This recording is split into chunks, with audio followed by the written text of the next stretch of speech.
Hello students. आज हम आपके subject foundations of political science के चैप्टर अधिकारों के बारे में बात करेंगे। इससे प्रीवियस लेक्चर में हमने अधिकारों का अर्थ, उसकी विभिन्न परिभाषाएं और अधिकारों के विभिन्न सिद्धांत जैसे अधिकारों का प्राकृतिक सिद्धांत, अधिकारों का कानूनी सिद्धांत, ऐतिहासिक सिद्धांत, अधिकारों का सामाजिक कल्याण सिद्धांत और अधिकारों का आदर्शवादी सिद्धांत व अधिकारों का मार्क्सवादी सिद्धांत देख लिया था। आज हम देखेंगे कि अधिकारों का क्लासिफिकेशन कैसे किया जाता है।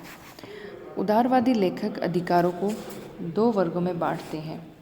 पहला नैतिक आधार और दूसरा कानूनी आधार। पहले के बारे में बात करते हैं।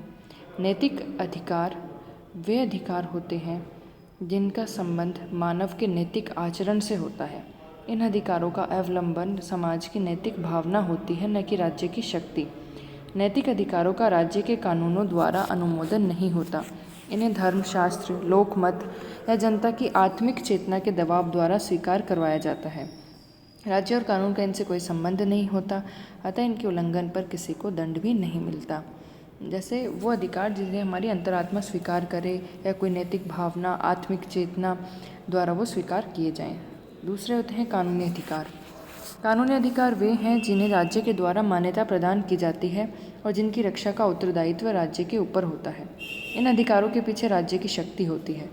यदि कोई व्यक्ति इन अधिकारों के उपभोग में अवरोध लगाता है तो वह अपराधी माना जाता है, जो एक नागरिक को अपने साथी नागरिकों के विरुद्ध प्राप्त होते हैं, जो राज्य की सर्वोच्च शक्ति द्वारा प्रदान किए जाते हैं और जिनकी रक्षा राज्य करता है। यानी जैसे सीधे से शब्दों में अगर समझें तो इंडिया में जो फंडामेंटल राइट्स वाला चैप्टर है वो क्या है, हमारे कानूनी अधिकार। वो राज्य के द्वारा दिए गए हैं, राज्य ने उनको मेंशन किया है, कॉन्स्टिट्यूशन में वो लिखे गए हैं।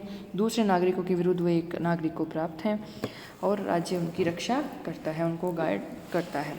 क्योंकि अगर आपके मूल अधिकारों का हनन दूसरे व्यक्ति द्वारा या राज्य के द्वारा किया जाता है तो आप सर्वोच्च न्यायालय जा सकते हैं, आपके इसके विरुद्ध आवाज़ उठा सकते हैं। आपको ये प्रोविजंस दिए हुए हैं इंडियन कॉन्स्टिट्यूशन में। तो ये अधिकार कौन से हैं? कानूनी अधिकार।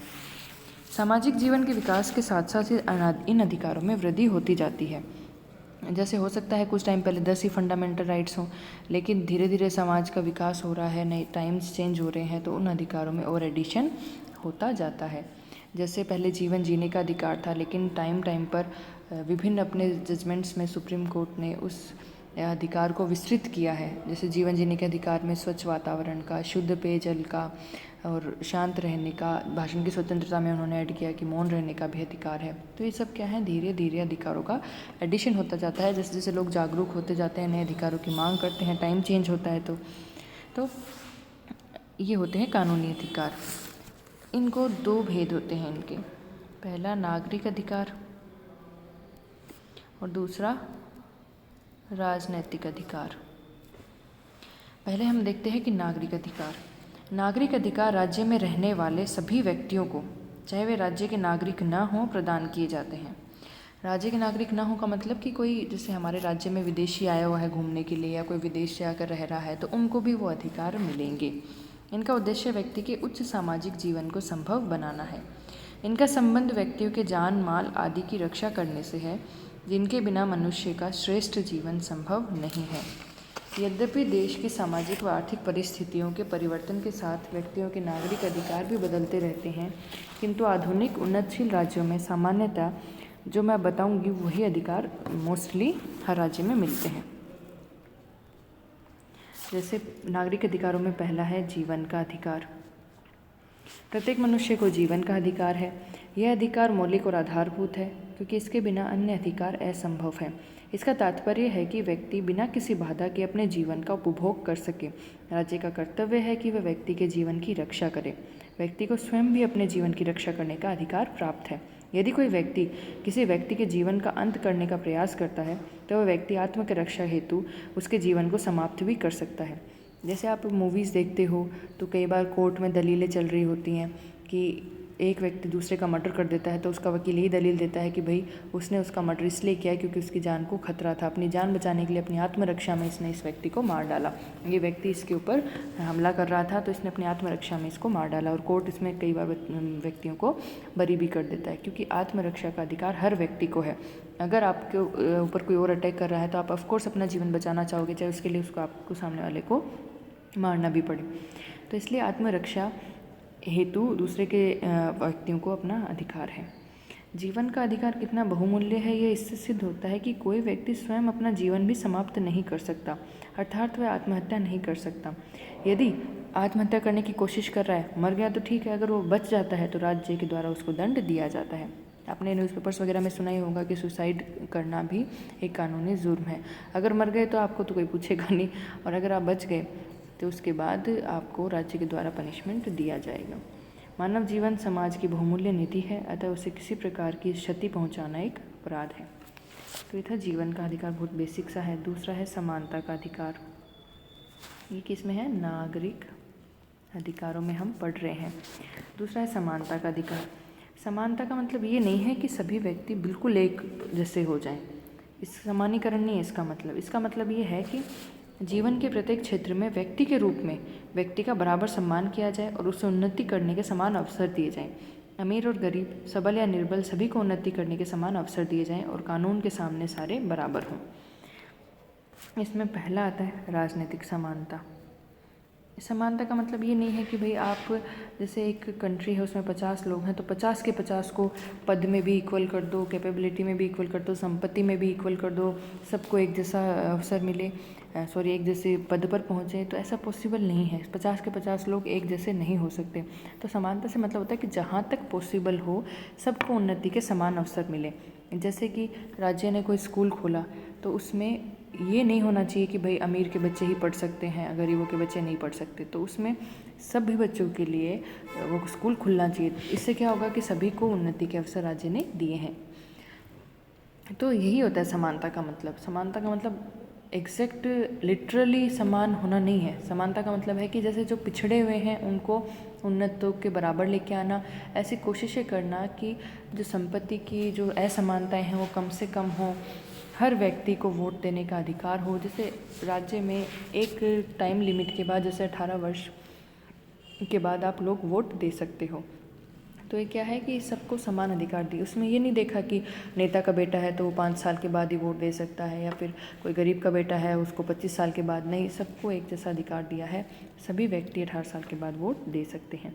तो यही है समानता का मतलब, जिसमें समानता में भी कई पहलू होते हैं। जैसे राजनीतिक समानता। राजनीतिक समानता का मतलब क्या है कि राजनीति में यानी शासन कार्यों में सभी नागरिकों को बिना किसी भेदभाव के सक्रिय रूप से भाग लेने का अवसर प्राप्त हो। वयस्क मताधिकार सबको मिले, निर्वाचित होने का अधिकार प्राप्त हो, सार्वजनिक पद प्राप्त करने का सबको अधिकार हो। इसमें जाति, रंग, लिंग, वर्ण आदि के आधार पर कोई भेदभाव नहीं हो। जैसे आप कहते हो कि एमएलए के चुनाव में कोई भी नागरिक खड़ा हो सकता है। ये नहीं है कि हमारे यहाँ पे राजतंत्र है, राजा का बेटा ही खड़ा होगा, या फिर एमएलए में जैसे आज कोई एमएलए है आपके एरिया का तो कोई ज़रूरी नहीं है कि उसका बेटा ही नेक्स्ट एमएलए हो। कोई भी वहाँ से खड़ा हो सकता है जिसको जनता का सपोर्ट हो। तो ये क्या है, एक आम नागरिक खड़ा हो पा रहा है जिसको जनता का सपोर्ट है।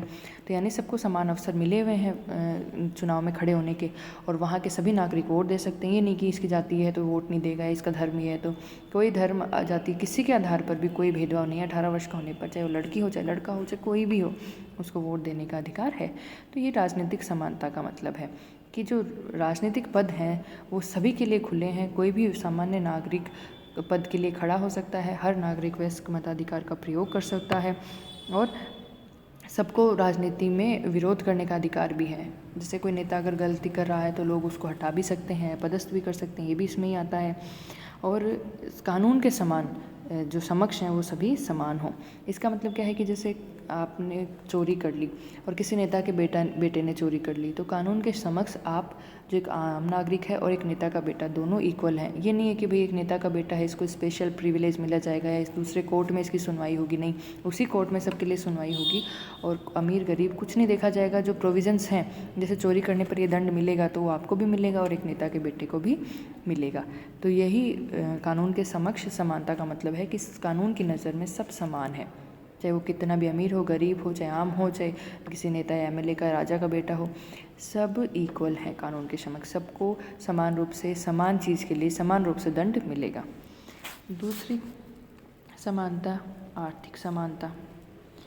आर्थिक समानता का मतलब क्या है? समाज के प्रत्येक व्यक्ति के पास कम से कम इतने साधन हों जिससे वह भोजन, निवास और वस्त्र की न्यूनतम आवश्यकताओं की पूर्ति कर सके। प्रत्येक व्यक्ति को उसकी योग्यता अनुसार कार्य मिले और जीविका चलाने के अवसर सबको समान रूप से प्राप्त होने चाहिए। अब जैसे कोई वैकेंसी निकलती है जैसे फर्स्ट ग्रेड की, तो उसमें कुछ निर्धारित योग्यताएं आपको ज़रूरी होती हैं, जैसे बीएड किया हुआ होना चाहिए, एमए किया हुआ होना चाहिए। तो उसमें लेकिन ये नहीं लिखा होता, ये तो शैक्षणिक योग्यताएं हैं, तो कुछ योग्यताएं तो ज़रूरी हैं किसी पद को प्राप्त करने के लिए, ताकि उस पद को वो ढंग से संभाल सके। लेकिन क्या उसमें कभी ये देखा जाता है कि इस धर्म के लोग फर्स्ट ग्रेड लेक्चरर की एग्ज़ाम नहीं दे सकते, इस जाति के लोग नहीं दे सकते? ऐसा कुछ नहीं होता। कुछ शैक्षणिक योग्यताएं हैं वो भी समान रूप से सबके लिए लागू होती हैं। अब आप कहोगे कि मैडम कुछ लोगों को रिजर्वेशन दिया जाता है तो वो तो असमान हो गया, या कुछ लोगों को ज़्यादा रिजर्वेशन के साथ ज़्यादा सीट मिलती हैं, तो ये भी एक समानता लाने का प्रयत्न है। जो रिजर्वेशन दिया गया है वो पिछड़े वर्गों को दिया गया है, तो वो जो आपको असमानता नज़र आती है, किसी को रिजर्वेशन दिया है किसी को कुछ, तो असमानता समानता लाने के कारण है, क्योंकि वो रिजर्वेशन पिछड़े वर्गों को दिया है। पास्ट में जैसे छुआछूत की प्रैक्टिस चलती थी, तो जो उच्च वर्ग के लोग थे वो निम्न वर्ग के लोगों के खिलाफ इसका यूज़ करते थे। अब मान लो एक व्यक्ति के खिलाफ छुआछूत हो रही है, उसको गांव के बाहर पटक दिया, उसको सार्वजनिक भोजनालय में खाना नहीं खाने देते थे, पानी नहीं पीने देते थे, और उसका बेटा, तो उसके साथ भी वही प्रैक्टिस चलेगी उसके बेटे के साथ, क्योंकि उसने उस घर में जन्म ले लिया। तो उस घर में जन्म लेने के कारण उसके बेटे की कोई गलती है, चाहे वो बेटा कितना भी टैलेंटेड हो, लेकिन छुआछूत के कारण हो सकता है उसके टैलेंट की कदर ना हो, उसको गांव के बाहर रखा जाए, व्यापारियों से मतलब व्यापार ना करने दिया जाए। अगर वो टैलेंट है तो उसका टैलेंट बिल्कुल बर्बाद हो जाता है। तो ये क्या थी कि जो समाज में एक वर्ग के लोगों के द्वारा दूसरे वर्ग के लोगों के खिलाफ जो पिछड़ापन था, कि उन्होंने उनकी कोई गलतियों के कारण वो आदमी पिछड़ गए, उनको बराबर लाने के लिए, उनको उन व्यक्तियों के बराबर लाने के लिए ये जो आरक्षण है ये दिया जाता है, ताकि कुछ विशेष जो सीट्स हैं वो सिर्फ उन लोगों से भरी जाएं, क्योंकि हो सकता है वो आज भी उन लोगों के इक्वल नहीं पहुँचे जो उन्नत लोग हैं। तो कुछ सीट्स फिक्स करके उनको उतनी सीटों पर तो लाया जाए ताकि वो जो जनरल कैटेगरी के लोग हैं उनके बराबर आ सकें। तो ये आर्थिक समानता लाने का मतलब है कि आप संपत्ति में बहुत ज़्यादा असमान ना हो। इतना अगर आप कोई काम कर रहे हो तो आपको उसकी आजीविका मिले, आप भोजन, कपड़ा ये सब जुटा सको, इतनी तो समानता राज्य को लानी चाहिए। राज्य कोशिश करता रहता है। तो आज का अगर को लगे कि आरक्षण है तो ये असमानता नहीं है, ये समानता लाने का ही कोशिश है राज्य के द्वारा, कि पिछड़े वर्ग, जैसे किसी जाति के लोगों के द्वारा इस जाति के लोग इतना पिछड़ गए हैं, ये जाति के लोग इतना आगे हैं, तो इस जाति के लोगों को इनके बराबर तो लाएं पहले। उसके बाद जब राज्य को ये लगेगा कि इस जाति के लोग भी आज पूरी तरह इन जाति के लोग दोनों बराबर हो चुके हैं, उसके बाद हो सकता है आरक्षण ख़त्म कर दिया जाए और दोनों बराबर हैं तो अब दोनों को इक्वल ट्रीट किया जाए। लेकिन आज हम दोनों को इक्वल ट्रीट नहीं कर सकते, क्योंकि एक जाति के लोग बहुत पिछड़े हुए हैं, एक जाति के लोग बहुत उन्नत हैं, और ये इन लोगों की गलती नहीं है, ये इन लोगों के द्वारा इनके साथ जो अन्याय हुआ, अत्याचार हुआ, उनकी गलती है, समाज की कुरीतियों की, कुप्रथाओं की गलती है। तो उसके कारण राज्य ये कोशिश करता है कि इन लोगों को भी इनके समान लाकर खड़ा किया जाए, इसलिए रिजर्वेशन दिया जाता है। ये तो थी रिजर्वेशन की बात। और आर्थिक समानता मैं आपको समझा चुकी हूँ कि आर्थिक समानता का मतलब है संपत्ति की बहुत ज़्यादा असमानताएं पैदा ना हो। ये नहीं हो कि बहुत एक अमीर है और एक बहुत गरीब है, ऐसा ना हो। ठीक है, तीसरी समानता आती है सामाजिक समानता। सामाजिक क्षेत्र में समानता का मतलब है समाज में किसी एक वर्ग को कोई विशेषाधिकार प्राप्त नहीं होना चाहिए। समाज में मनुष्य के नाते मनुष्य की स्थिति हो और समान प्रकार का व्यवहार किया जाए। धर्म, जाति, धन आदि के आधार पर समाज में व्यक्ति का स्थान निर्धारित ना किया जाए, वरन समाज में उसका सम्मान मनुष्य के रूप में हो। सामाजिक समानता के अधिकार को वास्तविक बनाने हेतु भारतीय संविधान में छुआछूत के भेदभाव को दंडनीय माना गया है। अब मनुष्य हैं, नीची जाति के लोग भी वही मनुष्य हैं, उनमें भी वही आत्मा है जो उच्च जाति के लोग हैं, लेकिन फिर भी कई लोग उनके खिलाफ छुआछूत की प्रैक्टिस करते थे। तो क्या था, सामाजिक समानता यहाँ पर नहीं थी, इसलिए छुआछूत को, जैसे इंडिया में एक एग्जाम्पल है कि बैन कर दिया गया छुआछूत को, ताकि सभी जाति के लोग हैं वो समान फील करें, क्योंकि मनुष्य को मनुष्य होने के नाते समान अधिकार मिलने चाहिए। किसी को, जैसे आज अंबानी के पास ज़्यादा धन है तो इसका मतलब ये नहीं कि उनको पॉलिटिकल पार्टी का वो बना दिया, बिना किसी बात की, रीज़नेबल कोई रीज़न के बिना उनको कुछ भी पद दे दिया, ऐसा नहीं होगा। कितना भी धन हो, आप उन्हीं लोगों के इक्वल रहोगे जो अदर मनुष्य हैं, जो अदर लोग हैं। तो इसका सामाजिक समानता का सीधा मतलब ये है कि किसी एक वर्ग को कोई विशेषाधिकार प्राप्त ना हो, मनुष्य को मनुष्य होने के नाते समान प्रकार का व्यवहार मिले। इसका एग्जाम्पल अगर है तो क्या, छुआछूत की समाप्ति। तीसरा नागरिक अधिकारों में आता है स्वतंत्रता का अधिकार। इससे पहले हमने 2 पढ़े थे, जीवन का अधिकार, समानता का अधिकार। समानता के अधिकार में भी 3 थे, राजनीतिक समानता क्या होती है, आर्थिक समानता क्या होती है और सामाजिक समानता क्या होती है। अब देखेंगे स्वतंत्रता का अधिकार। लास्की के अनुसार इसका तात्पर्य उस शक्ति से है जिसके द्वारा व्यक्ति अपनी इच्छा अनुसार बिना किसी बाहरी बंधन के अपने जीवन के विकास का ढंग चुन सके। स्वतंत्रता की नकारात्मक परिभाषा के अनुसार इसे व्यक्तित्व के विकास का अवसर माना जाता है। नागरिकों को अपनी भौतिक और नैतिक उन्नति करने का पूर्ण अवसर मिलना चाहिए। यह अवसर तभी मिल सकता है जब समाज कुछ नियम बनाकर एक के जीवन में दूसरे व्यक्ति द्वारा अनुचित हस्तक्षेप न होने दे। अपनी शक्तियों या क्षमता की वृद्धि के लिए मनुष्य को कई प्रकार की अथवा अनेक क्षेत्र में स्वतंत्रतापूर्वक कार्य करने का अवसर प्राप्त होना चाहिए। स्वतंत्रता का सीधा सा क्या मतलब है कि व्यक्ति है वो अपना डेवलपमेंट कर सके, अपनी पर्सनैलिटी का डेवलपमेंट कर सके, इसके लिए उसके ऊपर कोई बाहरी बंधन ना हो, और इसे स्वतंत्रता की नकारात्मक परिभाषा कहा जाता है। और सकारात्मक परिभाषा क्या है कि व्यक्तित्व के विकास का अवसर मिले। एक व्यक्ति के व्यक्तित्व के विकास के अवसर के लिए हो सकता है कि दूसरे व्यक्तियों पर कोई बंधन लगाए जाएं, जैसे, तो वो भी सकारात्मक स्वतंत्रता कहलाती है। अब स्वतंत्रता में अब नकारात्मक का मतलब क्या है, सीधा सा कि एक व्यक्ति है उसके ऊपर कोई बंधन नहीं है। तो अब जैसे हम ये बात करें कि इकोनॉमिक फील्ड है एक कंट्री का, उसमें सारे व्यक्ति स्वतंत्र हैं। हर व्यक्ति अपना व्यापार कर सकता है, अपना कोई भी कारोबार खोल सकता है, कोई भी वो रोज़गार प्राप्त कर सकता है। तो उस जैसे एक व्यक्ति टैलेंटेड है, उसके वो कह रहा है कि मेरे ऊपर कोई बंधन नहीं होने चाहिए, तो वो व्यक्ति है वो काफ़ी आगे निकल जाएगा, टैलेंट के बल पर वो अच्छा बिजनेसमैन बन जाएगा। तो ये तो है नकारात्मक स्वतंत्रता कि सबको खुला छोड़ दिया। जैसे इकोनॉमी, एक कंट्री की इकोनॉमिक फील्ड है, उसमें सारे लोगों को खुला छोड़ दिया कि आप जैसे चाहो अपने टैलेंट के बल पर प्राप्त कर लो। तो ये तो सीधे सीधे नकारात्मक स्वतंत्रता। इसको नकारात्मक क्यों बोला है वो मैं आगे बताऊँगी। तो इस स्वतंत्रता में क्या है, कोई बाहरी बंधन नहीं है किसी के ऊपर भी, सब व्यक्ति स्वतंत्र हैं, अपना अपना कारोबार कर रहे हैं। लेकिन इस स्वतंत्रता से हो सकता है कि कुछ व्यक्ति ज़्यादा पावरफुल हों, वो पहले से ही ऐसी फैमिलीज से आ रहे हों कि जो पावरफुल हों। जैसे इसमें मान लो नेता का बेटा एक बिजनेसमैन है, एक आम नागरिक बिजनेसमैन बनना चाहता है, तो नेता का बेटा के पास हो सकता है ज़्यादा रिसोर्सेज हों, उसको अपनी फैमिली से ज़्यादा सपोर्ट मिल जाए, आसपास की मदद मिल जाए और वो अच्छा बिजनेसमैन बन जाए, अच्छा पैसा इकट्ठा कर ले।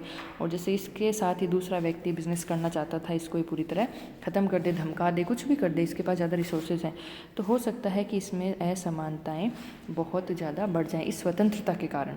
इस नकारात्मक स्वतंत्रता के कारण जिसमें सबको फ्री छोड़ दिया कि उसमें हो सकता है एक बहुत पावरफुल फैमिली से आया हुआ बेटा हो, एक बहुत गरीब परिवार से हो, दोनों के सपने सेम हैं, दोनों बिजनेसमैन बनना चाहते हैं, लेकिन एक नेता का बेटा जितनी आसानी से बन पाएगा उतनी आसानी से आम नागरिक का बेटा नहीं बन पाएगा, क्योंकि उसके पास रिसोर्सेज कम है, राज्य को सपोर्ट कर नहीं, राज्य ने तो फ्री कर दिया, राज्य ने तो कि आप जैसा चाहो अपने टैलेंट के बल पर प्राप्त कर लो। तो अकेले टैलेंट के बल पर वो आदमी आगे नहीं बढ़ पाएगा, क्योंकि उसको राज्य से भी सपोर्ट की ज़रूरत है, उसकी फैमिली का बैकग्राउंड बहुत गरीब है, उसको सस्ते दामों में रिसोर्सेज चाहिए, कुछ ऐसा चाहिए जो राज्य से उसको सपोर्ट मिल सके। तो ये जो नकारात्मक स्वतंत्रता है यहाँ राज्य ने दी कि सब फ्री हैं, सबके ऊपर कोई बंधन नहीं है, लेकिन राज्य इसमें इंटरफेयर नहीं करेगा, ये है नकारात्मक। लेकिन इससे असमानताएँ बहुत ज़्यादा बढ़ जाएंगी। हो सकता है पावरफुल लोगों के पास बहुत ज़्यादा धन आ जाए और जो गरीब और कमज़ोर लोग हैं वो और कमज़ोर होते जाएँ। और सकारात्मक स्वतंत्रता की बात अगर आएगी तो राज्य ये तो कहेगा कि भाई आप फ्री हो कोई भी बिज़नेस करने के लिए, लेकिन अगर राज्य को ऐसा फील होगा कि कोई पिछड़ा हुआ है, उसको थोड़ा सा रिजर्वेशन दे दिया जाए या फिर सस्ते दामों पर माल उपलब्ध करवा दिया जाए, तो वो क्या होगी, एक सकारात्मक स्वतंत्रता होगी। वो राज्य द्वारा सपोर्ट किया गया है गरीब लोगों को ताकि वो इनके इक्वल तो आ सकें पहले, तो उनके व्यक्तित्व के विकास के लिए राज्य जो हस्तक्षेप करेगा वो है सकारात्मक स्वतंत्रता। स्वतंत्रता में भी अनेक टाइप की स्वतंत्रता होती है। पहला व्यक्तिगत स्वतंत्रता। व्यक्तिगत स्वतंत्रता का मतलब क्या है, शारीरिक और व्यक्तिगत, किसी व्यक्ति को दूसरे व्यक्ति, जैसे मैं हूँ, मेरे ऊपर कोई आघात ना करे, अपने स्वार्थ की पूर्ति के लिए मेरा कोई उपयोग ना करे, किसी के रहने आने जाने पर कोई रोक ना लगे, ना ही किसी व्यक्ति को दास बनाया जाए, ना ही कोई अपराध साबित हुए बिना उसे बंदी बनाया जाए। तो ये सब क्या है, व्यक्तिगत स्वतंत्रता में आती है। दूसरा, भाषण व अभिव्यक्ति की स्वतंत्रता। हर व्यक्ति को बोलना, लिखना, अपने विचार व्यक्त करना, जैसे कि J.S. मेलोलॉस्की ने कहा था, अपनी उन्नति के लिए ज़रूरी है। हर व्यक्ति चाहता है कि जैसे उसके विचार हैं वो अपने विचार दूसरों के सामने रख सके, लेकिन ये एक असीमित अधिकार नहीं है, राज्य इस पर प्रतिबंध लगा सकता है। तीसरा, आने जाने की स्वतंत्रता। हर व्यक्ति को आवागमन, अपने देश के अंदर आवागमन की इच्छा होनी चाहिए। जैसे आप चाहते हो तो आप हिमाचल घुमाते हो, जैसलमेर घुमाते हो, साउथ इंडिया में चले जाते हो घूमने के लिए, आपका मन करता है, तो वो क्या है, आने जाने की आपको स्वतंत्रता दी हुई है। लेकिन इसके अधिकार पर भी दुरुपयोग के लिए भी राज्य कई प्रकार के प्रतिबंध लगाता है। संगठन बनाने का अधिकार होता है स्वतंत्रता में। व्यक्ति हैं वो स्वतंत्र संगठन या समुदाय का निर्माण कर सकते हैं ताकि उनका और अच्छे से डेवलपमेंट हो सके, क्योंकि व्यक्ति अकेला कई बार वो कार्य नहीं कर पाता जो उसके लिए संगठन कर देता है, क्योंकि संगठन के पास ज़्यादा शक्ति होती है, वो शक्तिशाली लोगों से जुड़ा हुआ होता है। राजनीतिक दलों का निर्माण करते हैं लोग, क्योंकि राजनीतिक दल हैं वो लोकमत का निर्माण करके निर्वाचन व्यवस्था को अच्छा बनाते हैं, जिस पर लोकतंत्र टिका हुआ है। तो इस पर भी लेकिन कुछ सीमाएं हैं। ऐसे समुदाय नहीं बनाने दिए जा सकते कि जो इतने शक्तिशाली हो जाएं कि राज्य की सत्ता को ही चुनौती दें, या फिर ऐसे समुदाय नहीं बनाने दिए जा सकते जो राज्य के लिए घातक साबित हों, जैसे जो हथियारों का यूज़ करें, हिंसा का यूज़ करें। और संगठन बनाने के साथ साथ सार्वजनिक सभा का अधिकार भी दिया हुआ है कि लोग अपनी विचारधाराओं को जनता के सामने रख सकते हैं, जनता की कार्यक्रमों की, सरकार के कार्यक्रमों की आलोचना कर सकते हैं। तो लेकिन जो संगठन और सभा है वो शांतिमय होना चाहिए, ये प्रतिबंध है उस पर। फिर अगला है शिक्षा और संस्कृति की स्वतंत्रता का अधिकार। व्यक्ति को शिक्षा प्राप्त करने की पूरी सुविधा होनी चाहिए, क्योंकि शिक्षा से व्यक्ति ही नहीं समाज का भी लाभ होता है, आगे बढ़ता है समाज। और संस्कृति, अपने जो अल्पसंख्यक हैं उनको अपनी संस्कृति की सुरक्षा रखने का अधिकार होना चाहिए। अगला है अंतःकरण या धर्म की स्वतंत्रता का अधिकार। लोगों को अपना धर्म को अपनाने का, उसका प्रचार करने का, अपने अकॉर्डिंग पूजा पाठ करने का, धार्मिक अनुष्ठानों में भाग लेने का आदि की स्वतंत्रता होनी चाहिए। राज्य को धर्म के मामले में कोई हस्तक्षेप नहीं करना चाहिए, लेकिन अगर धर्म के नाम पर अत्याचार किया जाता है, सामाजिक कुरीतियों को, गंदे विचारों को, उनका प्रचार किया जाता है, तो राज्य उस पर प्रतिबंध लगा सकता है। यानी कोई भी स्वतंत्रता है वो असीमित नहीं हो सकती, क्योंकि असीमित स्वतंत्रता स्वच्छंदता में परिवर्तित हो जाती है, वो व्यक्ति फिर कुछ भी करने लग जाता है। इसलिए हर स्वतंत्रता पर लिमिटेशंस ज़रूरी हैं। राज्य के हित में, दूसरे व्यक्तियों के हित में, शांति बनाए रखने के लिए, स्वास्थ्य बनाए रखने के लिए ज़रूरी है कि स्वतंत्रता है वो लिमिटेड हो। तो जनरली ऐसी स्वतंत्रता हर राज्य द्वारा दी जाती है। अगले लेक्चर में हम और अधिकारों के बारे में बात करेंगे।